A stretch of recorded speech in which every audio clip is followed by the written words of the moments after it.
Hello hello hello नमस्कार मित्रांनो, कसे आहात तुम्ही? आजच्या एपिसोडमध्ये आपण काहीतरी नवीन सुरुवात करतोय. आपण भंकसची एक ट्रू क्राईम सिरीज, ज्याची तुम्ही सर्व लोक खूप आतुरतेने वाट बघत होतात. आपल्या प्रत्येक पॉडकास्टमध्ये एक कमेंटर नक्की असायची की भंकस क्राईम केस स्टडीज कधी आणतंय. So here is the first episode of our true crime series. तर स्वागत आहे तुमचं.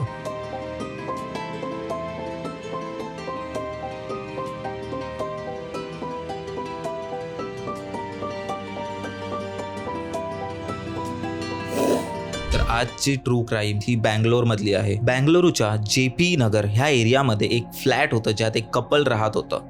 29 वर्षाची पायल सुरेखा डेल कंपनीमध्ये ॲज अ सॉफ्टवेअर इंजिनियर काम करत होती आणि तिचा पती आनंद नारायण मिश्रा ह्याचा जिमचा व्यवसाय होता.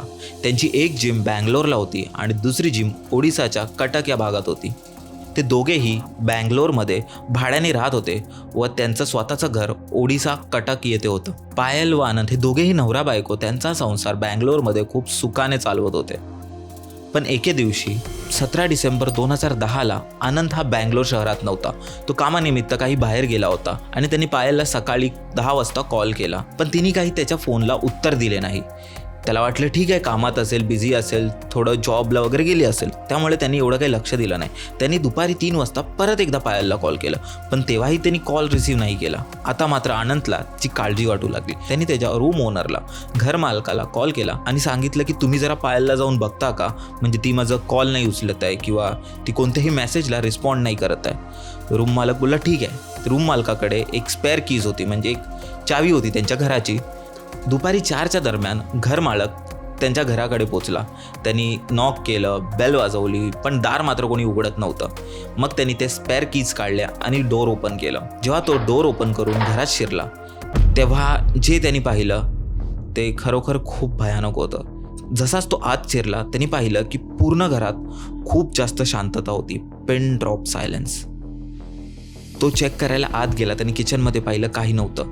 आणि तो बघता बघता त्यांच्या बेडरूममध्ये गेला. बेडरूममध्ये जे दृश्य पाहिलं ते खूप जास्त भयानक होतं, कारण तिथे पायल बेडवर पडली होती खूप विचित्र अवस्थेत आणि चारही बाजूला फक्त रक्तच रक्त होतं. पायलचे हात बांधलेले होते आणि पायलचा मृत्यू झालेला होता आणि पायल या जगात नव्हती. घर मालक खूप जास्त घाबरला. त्यांनी घाई गडबडीत आनंदला कॉल लावला. आनंदला कॉल करून हा सर्व प्रकार सांगितला. आनंद ही खूप जास्त शॉक झाला, पण त्यांनी लगेचच तो कटकवरून JP नगरच्या पोलीस स्टेशनमध्ये कॉल लावला आणि कंप्लेंट रजिस्टर केली. आता पोलिसांची इन्व्हेस्टिगेशन सुरू झाली. त्यांनी सर्व एव्हिडन्स जमा करायला सुरुवात केली आणि त्यांचा सर्वात पहिला संशय होता तो मात्र तिच्या नवऱ्यावर, आनंदवर, आणि त्याच्यावर चौकशी सुरू झाली. आता आनंदचं इंटरोगेशन सुरू झालं होतं आणि त्या चौकशीनंतर पोलिसांच्या समोर काही नावे आली. पहिलं नाव होतं ते म्हणजे जेम्स रे. जेम्स रे हा त्यांच्या जिममधला एक जिम ट्रेनर होता, ज्याला 2008मध्ये जिममधून काढण्यात आलं होतं. त्याच्या मागचं कारण असं होतं की त्यांनी जिममध्ये येणाऱ्या काही बायका व मुलींवर त्याची खूप वाईट नजर होती आणि त्याच्याकडून भरपाई म्हणून 1 लाख रुपयाचा दंड वसूलण्यात आला. आणि म्हणूनच तो असं म्हणायचा की पायलनी माझे पैसे लुबाडले वगैरे. आणि जिममधून काढल्यानंतर तो बँगलोर सोडून हैदराबादला राहत होता. डिसेंबर 11, 2010ला जेम्स रे हैदराबादवरून बँगलोरला आला आणि तो त्याच्या एका मित्राला भेटला. त्याचं नाव होतं भवानी शंकर. भवानी शंकर हा जेम्स आणि आनंदचा एक कॉमन फ्रेंड होता आणि ते दोघेही मिळून आता आनंदच्या घरी गेले. आणि ॲज यू नो की आनंद हा घरी नव्हता आणि ते अशाच एका संधीची वाट बघत होते की जेव्हा पायल एकटी घरी असेल आणि ते लोक जाऊन तिला भेटतील. त्यांनी दरवाजा ठोकला. पायलने दरवाजा उघडला, पण मात्र जेम्सला घरी घेतले नाही. त्याला त्याच्या दरवाजावरूनच हकलून लावलं. हे सर्व झाल्यानंतर जेम्सला खूप जास्त राग आला होता. तो त्याच रागाच्या भरात परत एकदा हैदराबादला गेला आणि पायलला मारायचा कट रचू लागला. डिसेंबर 16च्या रात्री जेम्स हा परत एकदा हैदराबादवरून बँगलोरला आला आणि डिसेंबर 17 सकाळी तो पायलच्या घरी गेला आणि त्याला त्यांच्या घरी जाताना तिकडचा एका रहिवासी मुनावर अलीने स्पष्ट बघितलं होतं. जेम्सला 22 डिसेंबर 2010ला हैदराबाद इथे अरेस्ट करण्यात आलं. आणि जेव्हा पोलिसांनी जेम्सचं घर तपासलं, त्याच्या आजूबाजूच्या गोष्टी तपासल्या, तेव्हा त्यांना एक जॅकेट सापडलं ज्याच्यावर खूप रक्त लागलं होतं आणि त्या जॅकेटवर एका बाईचे केसही होते. आणि पोलिसांना एक चाकू व एक चष्मा JP नगरजवळील एक पुट्टे नहाली लेक, एक तलाव होता, तिथे त्यांना सापडले. जेव्हा पोलिसांनी ते सर्व एव्हिडन्स लॅबमध्ये पाठवले तेव्हा त्यांना हे समजलं की ते जॅकेटवरचं रक्त अजून कोणाचं नसून ते पायलचं होतं. त्यावरचे केस हे पायलचे होते आणि त्याच चाकूने जेम्सनी पायलला 23 वेळा खुपसून तिचा जीव घेतला. 23 टाइम्स त्यांनी त्या नाईफने तिला स्टॅब करून तिचा जीव घेतला आणि पायलचा जागेवर मृत्यू झाला. जेम्सला पोलिसांनी ताब्यात घेतलं आणि त्याला ज्युडिशियल कस्टडीमध्ये पाठवण्यात आले आणि त्याला पराप्पाना आगराहा सेंट्रल प्रिझनमध्ये शिक्षा देण्यात आली. आता तुम्हाला हे वाटत असेल की आता ही केस सॉल्व्ह झाली, बरोबर, म्हणजे जो आरोपी होता त्याला शिक्षा मिळाली आणि पायलला तिचा न्याय मिळाला. पण इथेच एक ट्विस्ट येतो. जेम्सला जेलमध्ये शिक्षा दिल्याच्या बरोबर 1 आठवड्यानंतर जेम्सनी पायलच्या वडिलांना दीनदयाल सुरेखा यांना एक हँड रिटन लेटर लिहिलं, एक पत्र लिहून पाठवलं आणि त्या पत्रात असं साफ लिहिलं होतं की पायलचा खुनी मी नाही तर स्वतः आनंद आहे. आणि जेम्सनी त्या वडिलांना हेही सांगितलं की कसं पोलिसांनी त्याला टॉर्चर केलं आणि कसं जबरदस्ती त्याकडून हा खून मान्य करून घेतलं. पायलचे जे आई वडील होते ते आधीपासूनच ह्या लग्नाच्या विरोधात होते. त्यांना हे पायल आणि आनंदचं लग्न होऊ नये असं वाटत होतं, पण त्यांच्या मर्जीविरुद्ध हे लग्न झालं आणि म्हणूनच त्यांना आधीपासून काही आनंद आवडत नसे. आणि दुसरी गोष्ट म्हणजे जेम्सनी त्या पत्रात हेही लिहिलं होतं की कसं पोलीस त्याला जबरदस्ती ह्या केसमध्ये अडकवण्याच्या मागे लागली आहे आणि आनंदला निर्दोष साबित करत आहे, कारण आनंदचे आई वडील हे दोन्ही पोलिसात होते.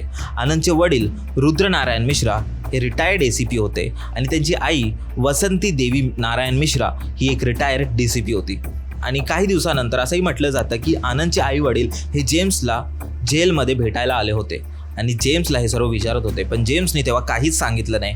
तो फक्त म्हणाला की मी इथे काही सांगू शकत नाही कारण इथे पोलीस आहेत आणि ते लोक मला गप्प करतील आणि यांची मला खूप जास्त भीती वाटते. जेम्सचं म्हणणं असं होतं की जे ह्या केसचे मुख्य पोलीस अधिकारी आहेत, इन्स्पेक्टर उमेश, हे एक कट रचत आहेत आणि हे मुद्दामून आनंदला वाचवत आहेत आणि मला फसवत चालले आहेत ह्या केसमध्ये. आणि हे सर्व ऐकून इन्स्पेक्टर उमेश खूप जास्त रागावले व चिडले होते, कारण इन्स्पेक्टर उमेश हे खूप जास्त वेल रिस्पेक्टेड पोलीस अधिकारी होते आणि हे त्यांच्याबरोबर पहिल्यांदा होतं की एखादा आरोपी त्यांच्यावर वाईट आरोप लावत आहे आणि त्यांनी हेच प्रेसलाही सांगितलं होतं. आणि काही दिवस आधी जी पायलची बहीण होती तिचाही आनंद बरोबर भांडण झालं होतं आणि आनंदनी धमकीही दिली होती की मी पायलला मारून टाकेन.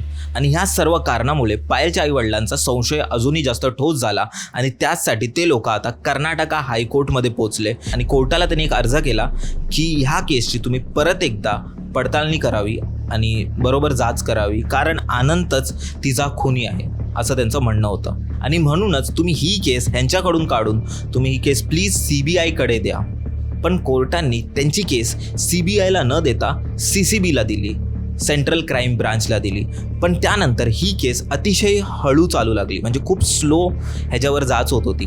आणि ह्याच सर्व गोष्टींना कंटाळून वैतागून आता पायलचे वडील परत हायकोर्टकडे गेले आणि त्यांनी परत एकदा अर्ज केला की ही केस तुम्ही CBIला द्यावी. हायकोर्टने आता मात्र त्यांचा हा अर्ज स्वीकारला आणि त्यांनी ही केस CBIला सोपवली. आता CBI मात्र ह्या केसचा शोध घेऊ लागली.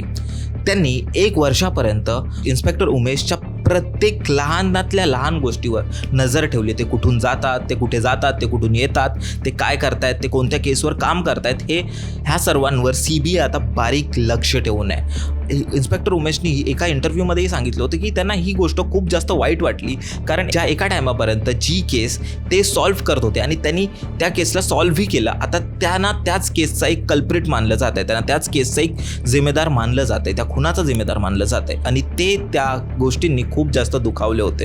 इन्स्पेक्टर उमेशचं म्हणणं असं होतं की त्यांच्याकडे जेम्सच्या विरोधात प्रत्येक एक पुरावा आहे. ते 100% शॉरिटीने सांगू शकतात की जेम्सच ह्या मर्डरचा खुनी आहे, या खुनाचा खुनी जेम्सच आहे आणि त्यांनीच पायलचा खून केला. पण त्यांचा कोण ऐकत नव्हता, त्यांना तरीही CBI त्यांच्यावर नजर ठेवून होती. आणि 1 वर्षानंतरही या केसवर शोध लावून CBIला मात्र काही मिळालं नाही.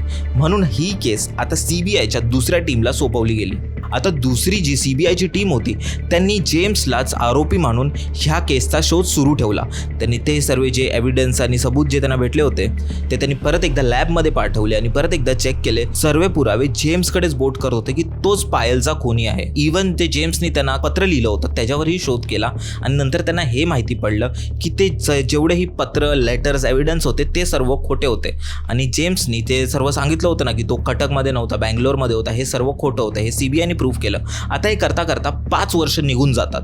आता वर्ष असतो 2015 आणि 5 वर्षानंतर CBI एका गोष्टीवर आली की पायलचा खून जेम्सनीच केला होता आणि जे पुरावे इन्स्पेक्टर उमेशनी गोळा केले होते तेच बरोबर होते आणि त्याच अकॉर्डिंग CBIने ही केस सॉल्व्ह केली आणि त्यानंतर कोर्टाने जेम्सला जन्मठेपेची शिक्षा दिली आणि पायलला न्याय मिळवून दिला. म्हणजे बघा ना, आपण ज्या देशात राहतो, आपण ज्या जगात राहतो ते केवढं सुंदर आहे आणि आपण किती छानपैकी राहतो, पण ह्याच जगात असेही काही लोक आहेत जे एकामेकाच्या जीवावर टपलेत. हे सायको किलर्स खरंच खूप विचित्र असतात आणि अशी एक सिमिलर गोष्ट जे ऐकून आम्ही सर्व रहिवासी खूप सुन्न झालो होतो. तुम्हाला सांगायची झाली तर जिथे मी राहतो म्हणजे मीरा रोडला माझ्या घराच्या 2 ते 3 किलोमीटर लांब आमच्याच इथल्या एका बिल्डिंगमध्ये एका 54 वर्ष माणसांनी एका 24 वर्षा मुलीचा खून केला आणि तिला कुकरमध्ये कापून ठेवून कुत्र्यांना खाऊ घातलं. ह्या केसवर आपण पुढच्या एपिसोडमध्ये नक्की बोलू. पण आजचा एपिसोड तुम्हाला कसा वाटला? हा आपला एक प्रयोग होता जो आपण करून बघितला. हॉररच्या थोडं वेगळं जाऊन ट्रू क्राईम हा माझा one of the favourite genre आहे आणि आय होप तुम्हालाही आवडला असेल. आजचा एपिसोड कसा वाटला नक्कीच कमेंट सेक्शनमध्ये सांगा आणि आपण ह्यात अजून काय सुधारलं पाहिजे, काय इम्प्रूव्हमेंट आणल्या पाहिजे तेही कमेंटमध्ये सांगा. आतापर्यंत तुम्ही व्हिडिओ बघत असाल तर सबस्क्राईब करा आपल्या चॅनलला आणि आपण परत एकदा भेटू अशाच एका ट्रू क्राईम एपिसोडमध्ये. तोपर्यंत तुम्ही काळजी घ्या आणि स्वस्थ राहा.